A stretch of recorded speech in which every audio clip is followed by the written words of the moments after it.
자식이 아버지를 살해하는 그런 일이 있어가지고 이거는 충혈을 인륜을 모르는 어리석은 백성의 어리석음에서 일어난 일이다.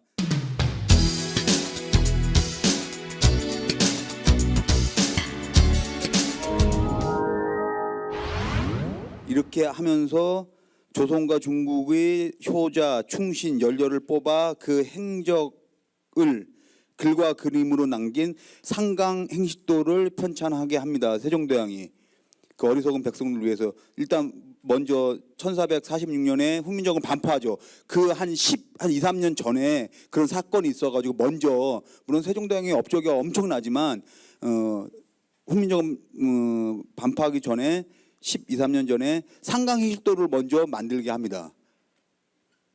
근데 거기서도 그 말을 합니다. 어리석은 백성 때문에, 백성이 어리석음으로 인해서. 그런데 이제 그 뒤에 이제 훈민정음을 강조하려다 보니까 근데 백성들이 그 상강행식도 그림만 보고서는 확실히 알 수가 없다. 그 내용을 자세히 알려줘야 될 텐데 그 내용이라는 거는 그 당시에만 해도 훈민정음을 만들기 전이니까 한문으로만 쓴 거죠. 그 내용을 한문으로만. 세종대왕 때 나온 그 상강행식도는 한글이 없어요. 상강행식도가 훈민정음 창제 전에 나왔으니까 한글이 있을 수가 없는 거잖아요. 그래서 세종이 또 다른 애민이라고 한번 말은 붙여봤습니다. 해가지고 그게 훈민정음뿐만 아니라 그 전에도 세종 자신이 정말 역사에 길이 남을 성군이죠. 성군인데 그러한 그 애민 그 정신은 사상은 총화로서 나타냈던 게 훈민정음이고 그 10년 전에도 상강행식도 물론 여러 가지 그 시책들이 있죠. 백성을 위한 시책들이. 그렇죠. 1434년 아까 훈민정음 반포가 1446년이라 했죠. 그다음에 창제는 그보다 3년 전인 1443년. 이거는 9년 전이죠. 창제되기 9년 전, 반포되기 12년 전에 상강행식도가 나오니까 여기 때는 110편이었습니다. 모두 그림이 있고 위에 설명은 그 일화를 소개한 설명은 전부 다 한자죠. 아직 한글이 만들어지기 전이니까 당연히. 그리고 성종 때 가서 너무 110편 너무 많다.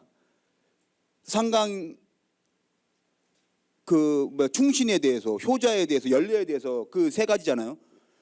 다 합치면 330편이에요. 권수도 많고 편수도 많다 그래가지고 줄이자 그래가지고 각각을 35편으로 줍니다. 그러면 이때는 세종 원래는 전부 다 330편인데 이때는 전부가 한 110편 정도뿐이 안 되는 거죠. 그리고 나서 이때는 이제 한글이 전파가 됐죠. 유포가 되니까 한글 풀이를 위쪽에다가 덧붙이는 판본이 나옵니다. 그 다음에 지금 전해지는 대부분의 그 상강행식도는 다 이 성종판 언해가 붙은 성종판 그 상강행식도입니다. 우리가 볼 수 있는 도서관들에서 흔히 볼 수 있는 것들은 그 중종 때 다시 와서 속 상강행식도를 만듭니다. 이 세종 때 만든 거는 중국 사람들, 그 다음에 세종 당연히 이 이후의 사람은 타임머신을 타고 가서 알 수가 없으니까 그 이전 사람들만 세종 이 편찬 이전 사람들의 그 한국 사람들, 백제 사람들, 고려 사람들, 조선 초기에 정몽주도 들어가 있습니다. 조선 초기의 사람들만 들어가 있는 거죠. 그다음에 성종 때는 그 많은 편수를 다만 줄였을 뿐이고요.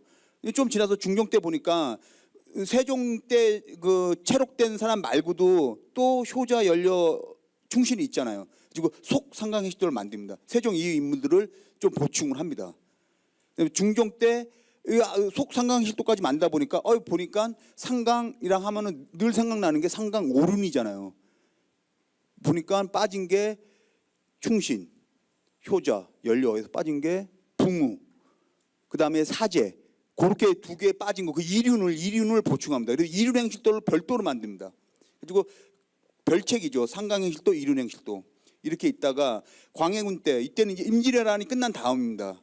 임진왜란 끝난 다음에 그 임진왜란을 통해서 엄청난 충신, 효자, 연료, 임진왜란을 통해서 이런 사람들이 굉장히 많이 있습니다. 많이 생산이 되는 거죠.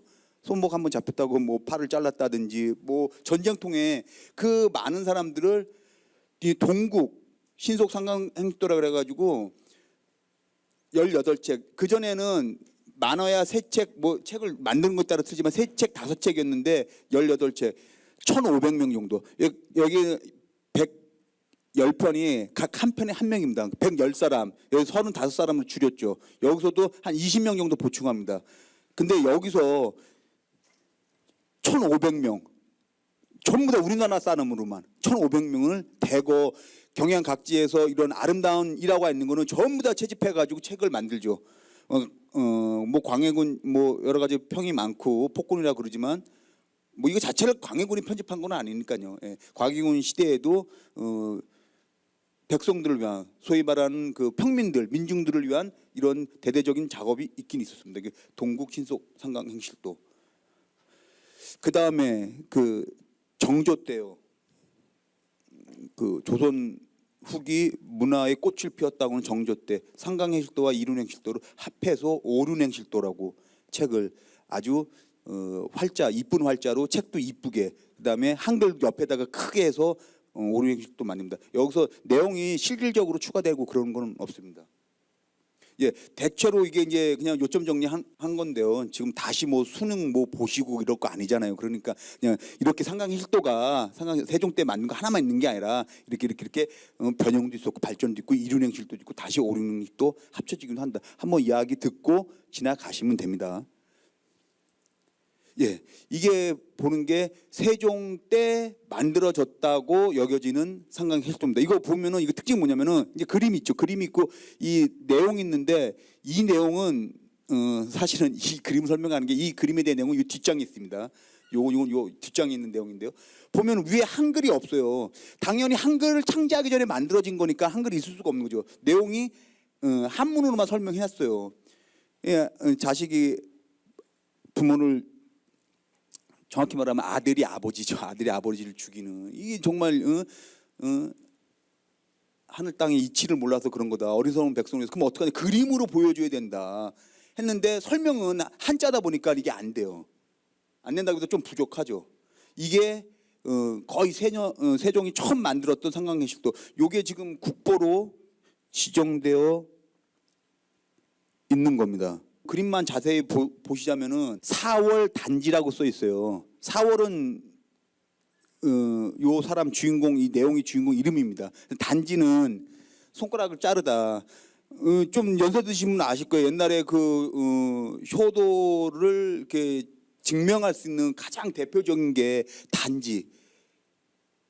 이렇게 뭐 할지도 아니고 끊어서 부모님 아플 때 피 뚝뚝뚝뚝 하면은 피를 먹고 기운을 번쩍 차리고 10년 전에 전설의 고향 할 때까지만 그런 거 많이 나왔잖아요. 손가락 잘라서 혹은 허벅지에서 잘라서 이거 고기 대신 구워드리고 잘라서 핏방울 뚝뚝뚝뚝 넣어주고 그러면 기력을 차리고 아니 실제로 그런 일이 많이 있었던 모양입니다. 그다음에 이 편 안에 효행편 안에 실려 있는 많은 사례 중에 제일 많이 차지하고 있는 게 단지 사례예요. 4월이 단지 누구 뭐 했고 부모님 산소 옆에서 3년상을 치르고 뭐 아팠을 때 뭐 하고 이런 사례들이 많은데 가장 많은 것 중에 하나 많다고 하면 지금 제가 기억이 안 나니까 많은 것 중에 하나가 단지입니다. 근데 여기 그림이 조금 희미해서 그런데 너무 아쉬운데요. 여기 보면은 이렇게 무릎 꿇고 앉아가지고 이렇게 단지를 하려고 하는 모습이고요. 여기는 이 어머니가 지금 아파서 누워 있는 겁니다. 근데 여기는 이게 아버지가 네 애미가 아프다 하니 내가 어떻게 약을 캐러 가마 하고 나갔는데 1년이 지나도록 소식이 없답니다. 소식이 없어서 지금 안 되겠다. 어머니가 계속 아파 계시니까 내가 손이라도 잘라서 피라도 먹여드려야겠다 하는데 여기에 이렇게 장막이 하나 있잖아요. 조그만 이렇게 요즘식으로 얘기하면 파티션 같은 거 이렇게 있거든요. 근데 또 뭐 이 상강행실 또 그림만 또 연구하시는 분들이 있어요. 혹시 들으셨는지 모르겠어요.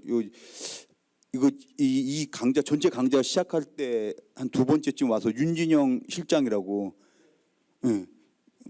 또 그 분이 이 해와사 전공하면서 이것만 가지고도 조그만 논문 썼는데 그 양반 얘기가 요 파티션 같은 게 여기 없었다면은 이거는 이 자식이나 이 부모나 서로 참아하지 못하는 부모가 이렇게 보고 있는데 자식이 손가락 잘라서 어머니 살려드릴게요 하면은 부모가 그래라 할 수가 없잖아요. 안 되잖아요. 자식도 마찬가지. 그래서 이 가림막이 이 그림의 핵심이고, 이 가림막이 없었으면은 인간이 인간을 잡아먹는 아주 참혹한 광경이 될 수도 있었는데, 저 가림막으로 인해서 이게 효라는 아름다운 인간이 그 인륜으로 발전할 수 있었다. 이러한 굉장히 좀 주관적인, 근데 충분히 일리는 있는 것 같습니다. 어쨌든 이렇게 단지를 하는 모습인데요.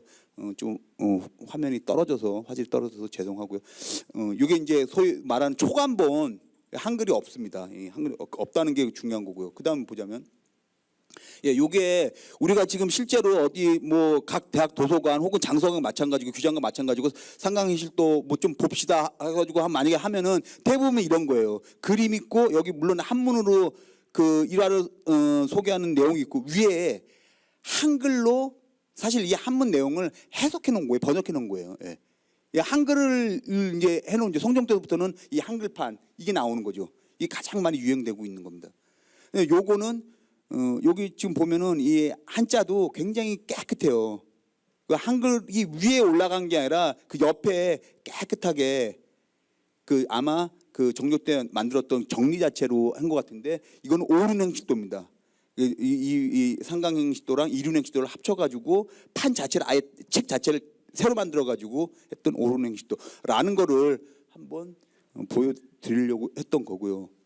예, 요거는 그 작년에 아까 말씀드렸던 그 장서 전시실에서 작년에는 그 한글이라는 주제를 가지고 했습니다. 그래서 요 그 10폭짜리 병풍인데, 그 상강행식도의 그림들을 뚜루룩 10개를 대표해서 그리고 위에 그 한글이랑, 물론 한문도 있습니다. 한글, 그걸 보여주려고, 이건 장서각에 소장되어 있는 게 아니고 그 국립박물관에 있는 거를 이제 잠깐 대여해 와가지고 전시했었던 건데요. 그때 2016년 8월에 장서 전시실에 있었던 겁니다. 제가 제 핸드폰으로 찍는 바람에 굉장히 화질이 더 흐리죠.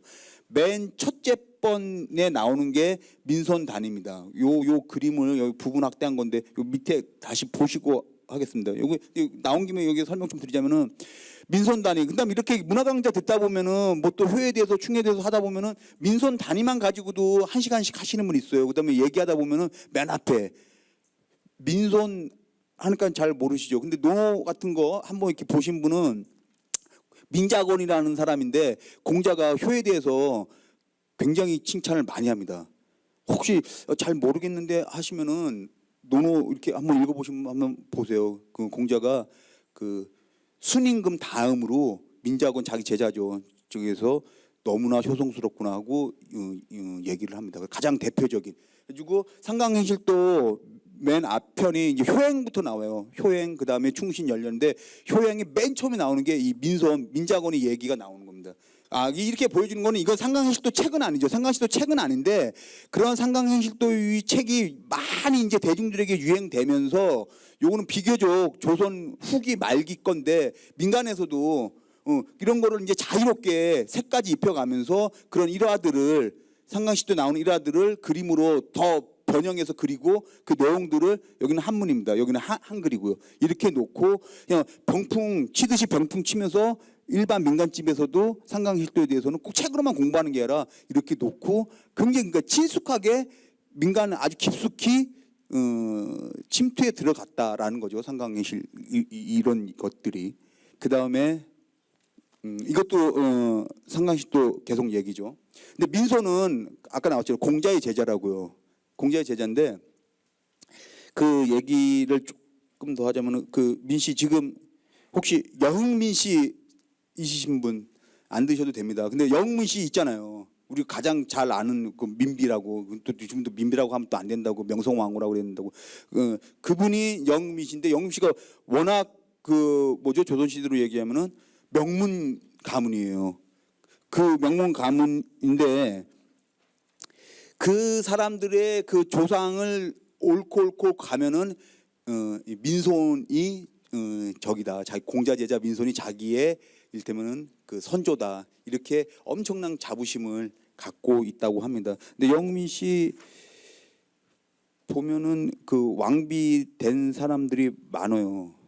철종입이 철인 왕후의 어머니가 저기였고, 성종입이 공예 왕후의 어머니, 예종비 장순왕후의 어머니, 단종비 정순왕의 어머니가 다 영미씨였고 직접 영미씨였던 사람이 태종이비 원경왕후 그분이 미시고, 숙종비 인현왕후 미시고, 고종이비 명성왕후, 순종이비 순명효왕후. 왕후였던 사람만 그 조선시대 네 분이죠. 미씨가 명문입니다. 그 원류는 그 민성이라고 민자건이라고 합니다. 공자가 대단히 효성스럽다고 논어에 보면은 한 세 군데 나와요. 혹시 이제 스쳐지나 갔으면 다시 확인하면 깜짝 놀랍니다. 민자건이 이런 사람이었어 할 정도로. 그래서 상강시도 만들 때도 맨 처음에 효행 부분에 맨 처음에 민자건이 그 얘기를 놓게 됩니다. 근데 특별히 여기서 정절의 아이콘 도미부인하고 뽑은 거는 백제 때 사람이죠. 어디서는 도미철하고도 하는데 그 도미가 사람 이름입니다. 그 남자의 부인이라는 거죠. 철하는 거죠.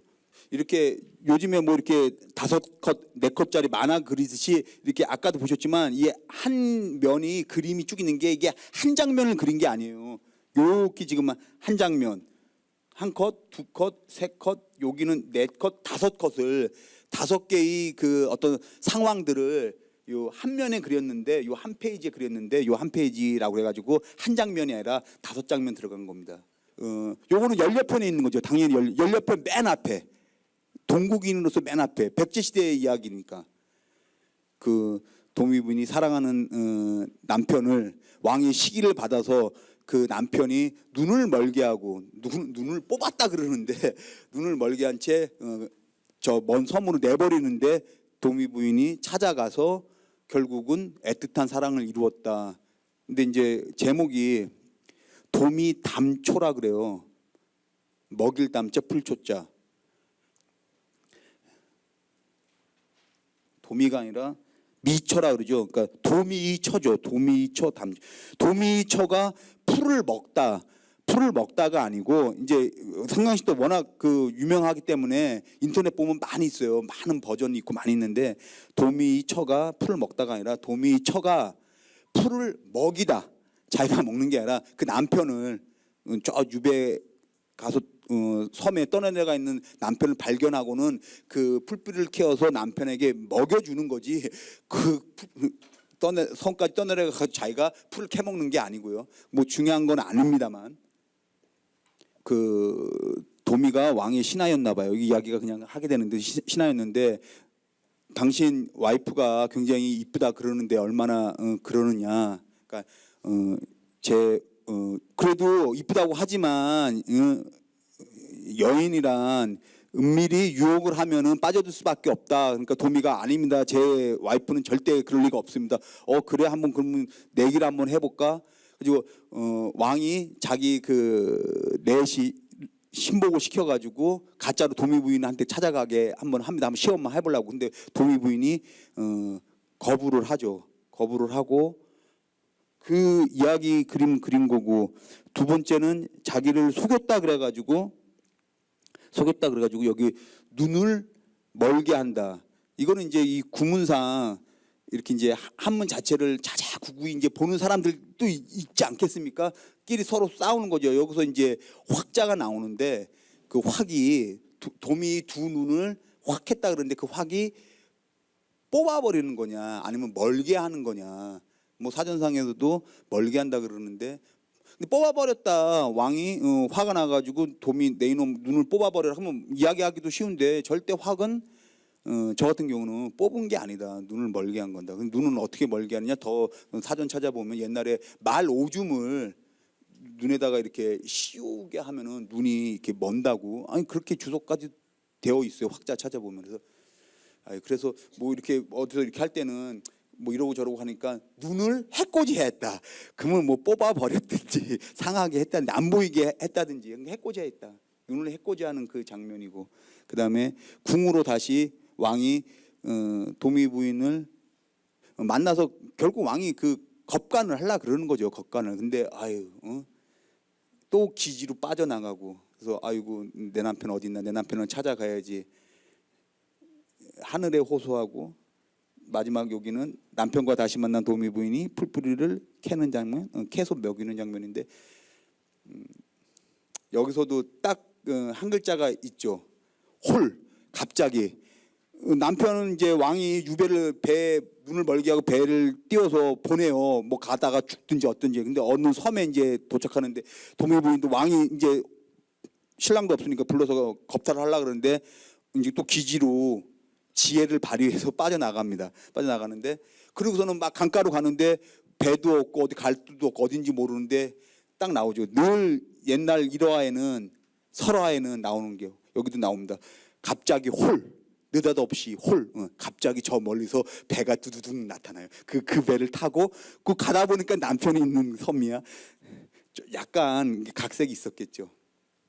전체 내용인지 그런 거고 이렇게 쭉 그 내용을 스토리를 알고 그림을 보면 그림이 다 읽혀집니다. 그 다음에 지복제 얘기를 하겠습니다. 저희가 지금 전체 주제가 한국의 역사 기록, 뭐 근대 기록이 아니고 역사 기록, 역사 기록이라는 게 역사를 기록했다라는 게 아니라 우리 한국 역사상에 쭉 나왔던 이런 훌륭한 기록물들 하면서 최초의 금속활자 직지했고요. 훈민정음 이렇게 했고요. 그러면서 상강행실도 오륜행실도 얘기를 좀 했고 가장 마지막 그 고종 말년까지 이제 내려오게 되었습니다. 그 지복제란 여기 있습니다. 고종의 서재로 본래 창덕궁에 건축하였던 것을 뭐 그 시대입니다. 1890년 경복궁 자리로 지금 있는 이 자리입니다. 이거 지금 몇 년 전에 찍은 겁니다. 바로 1, 2년 전에 자리로 옮겼다. 근데 2006년에 개방하기 시작해가지고 2016년서부터 도서관 기능을 실제 도서관 기능을 요 안에 책이 있습니다. 지금 하고 있는 책. 여기서는 간단한 음료를 팔고 있어요. 작년에 가가지고 이 경복궁과 저희 그 한국정연구 장서각에서 공동으로 해가지고 여기서 지금 이와 비슷한 대중 강연을 이 안에서 직접 했었습니다. 지복제에 무슨 책이 있는지 알 수 있는 게 지복제 서목이라는 저 책이 이렇게 목록만 쭉 되어 있는 거예요.